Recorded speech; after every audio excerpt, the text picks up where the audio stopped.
Hi everyone, this is Deb Tim, a Canadian girl. This is a look at my 150-gallon aquarium and my water change process. So please stay tuned.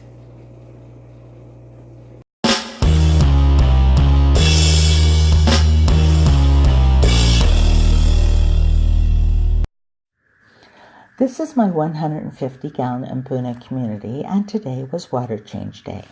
Take a look at the algae that's grown on my beautiful rocks. You can see areas that the Mbuna have cleaned off. They are constantly eating the algae, which is excellent, and it's so good for them. But unfortunately, there's more algae than there are hungry Mbuna, it seems. Now, I have considered adding an algae eater, but plecos don't do well with my Mbuna. So if you have any suggestions as to a good type algae eater that my Mbuna will not bother with, I'd love to hear about it.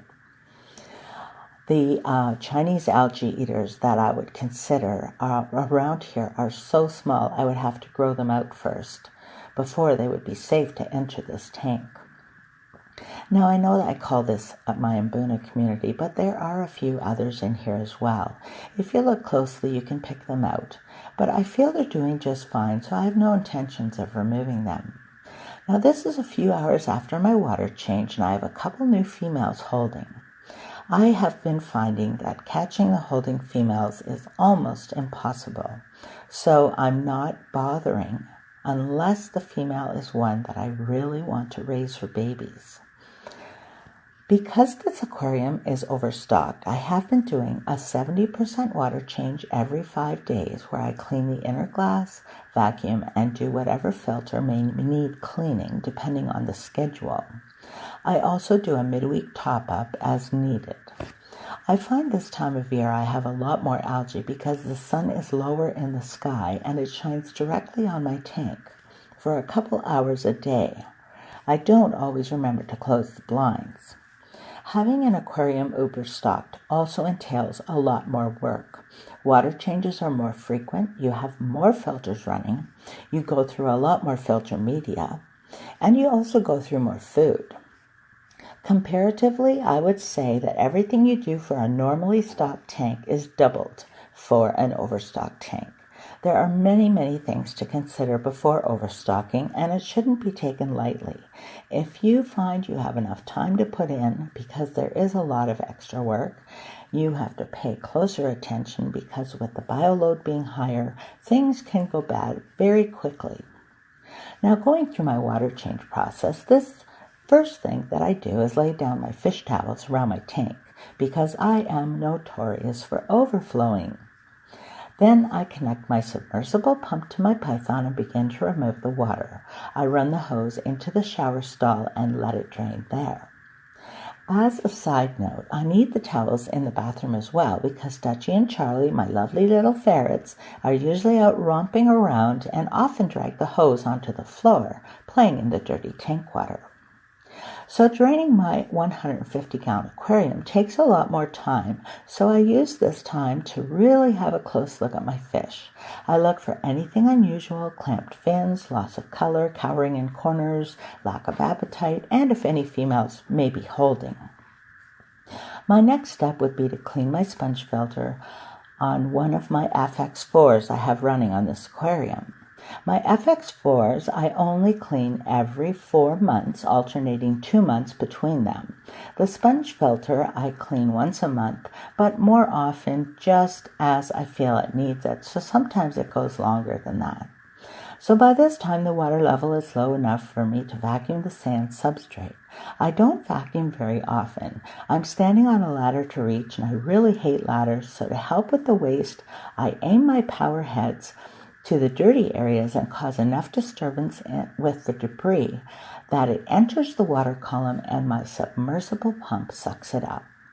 It's at this time that I would remove the rocks or change the scape, but again, I don't do that often. Once a month is about all I do in changing my scape, although I do find if I have an aggression problem, I may change it more often. So far in this aquarium, I have had no aggression problems other than when my tank boss killed Brute about a month ago.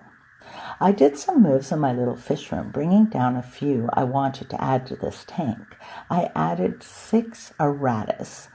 Adding these fish I thought was going to be wonderful, but now I'm finding that I think I have about 4 males and they're getting nasty, so they might have to come out.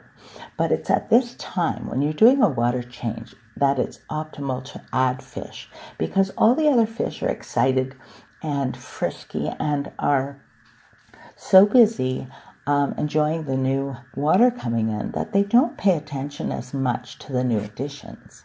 Again, this is a prime time to change your scape. It gives the community time to check things out, find their new digs, claim their homes, while the new additions are free to check things out without too much hassle. So it's really a win-win. The last thing I do before refilling this tank with clean water is clean the interior glass of the tank. I use a sponge with a scratchy pad on one side and a sponge on the other. I also have a long-handled scratchy that allows me to clean off any of the low parts around the substrate level that I can't reach. I often use a long-handled scratchy after the tank is refilled if I notice I've missed a few spots on occasion. Now today, if you look closely, you will see spots I missed because I snapped the head off my long-handled scratchy. I know that there are spots I missed, but we're just going to have to let it go until I get a new one. My practice is not to clean the algae off the rocks, but I may have to do that soon as I'm getting a pretty thick coating of algae. While the water is draining, I also prepare my conditioner and salt mixture that I will be adding when the tank refills. Once I'm satisfied with everything being clean, I start refilling the tank. I still gauge my temperature by feeling with my hand, but I do intend on making the DIY inline thermometer that Paul, the inventory king, made for his aquarium. It's a fantastic gadget, and I know I could really use it. So I will leave a link in the description below so that you can check that out on Paul's channel. So as the tank fills, I add the conditioner mixture in 3 stages. Then it's just a matter of waiting for it to finish filling, and I can clean the exterior glass lids, wipe down all the edges of the frame, and finally clean the windows. Well, this waiting stage is when I get busy with something else, and that's when I often hear the lovely sound of water hitting the floor. Then I know I'm done, and my floors are clean too. So until next time, this is Deb Tim signing out. Thanks so much for watching. I hope you're having a wonderful day, and I will talk to you soon. Bye.